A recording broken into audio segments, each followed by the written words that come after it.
How's it going, everybody? My name is Alex, aka Lanky Dragoon, and today we're going to talk about Ubisoft's Roller Champions. But first, if you enjoy the video and want to see more game reviews and live streams on this channel, please hit that subscribe button, leave a like on the video, and drop a comment down below on your favorite Ubisoft game, as all of these will help the channel. Now let's get into it.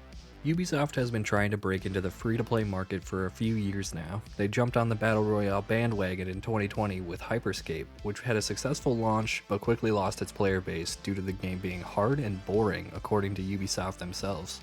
The game had its servers disconnected a month ago, not even 2 years after release due to the lack of success. Now they're back with a new free-to-play title, Roller Champions.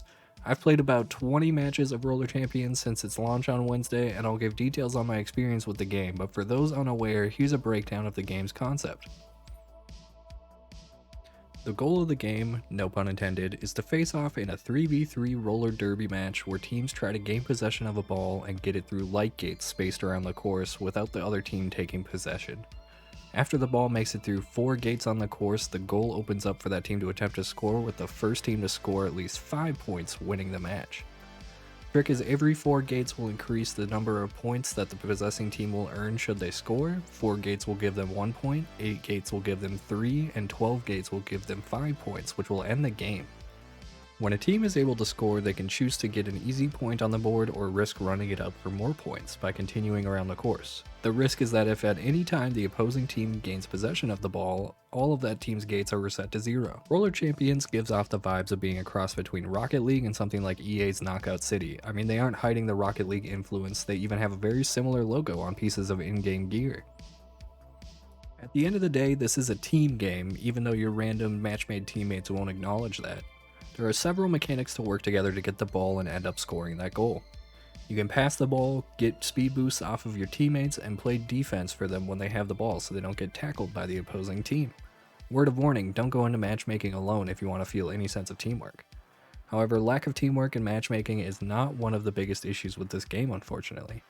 I've seen it posted on Twitter and Reddit that people played Roller Champions about 3 years ago at PAX events, and that the game looks and plays pretty much the same, which is very strange to hear. No offense to the developers, but what did they spend 3 years on when the game is still chock full of issues? This game is an online-only title, and somehow they released it with big flaws regarding connectivity they'll have to fix if they want this game to stick around longer than 2 years. The biggest issue, in my opinion, is the input lag that was consistent across every match I played. What I mean by this is very noticeable when it comes to passing the ball between teammates. I want to say that at least 75% of the times me and my friends were passing the ball, our character wouldn't throw it to the other person, even when there's a giant button prompt above their head to pass it. On top of not being able to pass when you should be, there is input lag that honestly borders on Fall Guys tail tag mode when it comes to tackling other players or trying to dodge said tackles. While this sort of lag is acceptable in a game like Fall Guys where jank is part of the game, Roller Champions doesn't really embrace its jank.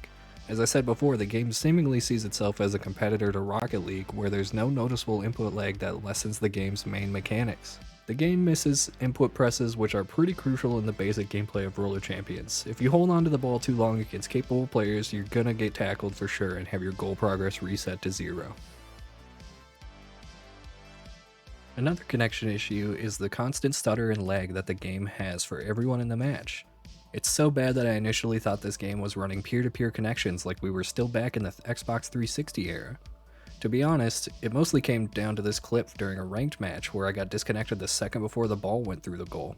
I put my tinfoil hat on a bit too tight and thought that the other team lag switched us or left the game together to end the match. Maybe it's because this is the first weekend of the game that the servers are performing so poorly, but if this doesn't get fixed, this will be detrimental to the player base. Moving off of the connection-based issues, don't expect to roll around the rink in style. Since this is a Ubisoft game, the character creator is extremely limited. Seriously, it's almost Switch Sports bad. Ubisoft literally said, let's have it all in terms of microtransactions, because not only do they have a battle pass with free and paid tiers and a premium currency item shop, but they also have loot boxes that you cannot buy called loot balls. Why they wouldn't take the cosmetics offered through loot balls and just make them starter cosmetics is beyond me, but you do you, Ubisoft. Overall, Roller Champions is fun if you're playing with your friends, but even then in its current state, the fun quickly changes to frustration at the game feeling like it's working against you in every way it can. After the last few days, I'm already feeling like I should uninstall the game, but I'll give them a week or two to see if these issues can be chalked up to launch week woes, or if there really are things that need to be addressed as soon as possible. Despite the title being free to play, I can't recommend anyone to spend their time trying this game out at the moment. I hope that changes in the future, and that this doesn't end up being another HyperScape scenario. Thank you for watching this video. As I said at the top, if you want more game reviews or impressions and live stream gaming content, please hit that subscribe button. Until next time.